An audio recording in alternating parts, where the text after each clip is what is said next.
দেশীয় জাত, আধুনিক প্রযুক্তি, প্রাণী সম্পদে হবে উন্নতি।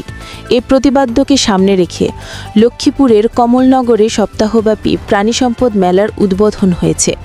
বুধবার সকালে উপজেলা নির্বাহী কর্মকর্তা মোহাম্মদ রাহাত উজ্জামান প্রধান অতিথি হিসেবে মেলার উদ্বোধন করেন।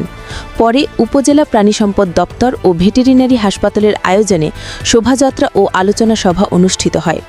উপজেলা প্রাণী সম্পদ কর্মকর্তা ডাক্তার মোহাম্মদ ইসমাইল হোসেনের সভাপতিত্বে অনুষ্ঠিত আলোচনা সভায় বক্তব্য রাখেন কৃষি কর্মকর্তা ইকতারুল ইসলাম, যুব উন্নয়ন কর্মকর্তা মোহাম্মদ আজমল হোসেন ও মৎস্য কর্মকর্তা তুর্য সাহা।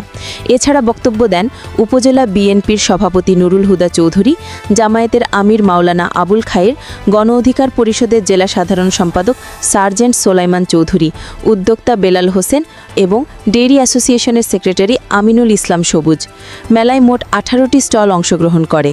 মাহফুজুর রহমান, কমলনগর, লক্ষ্মীপুর।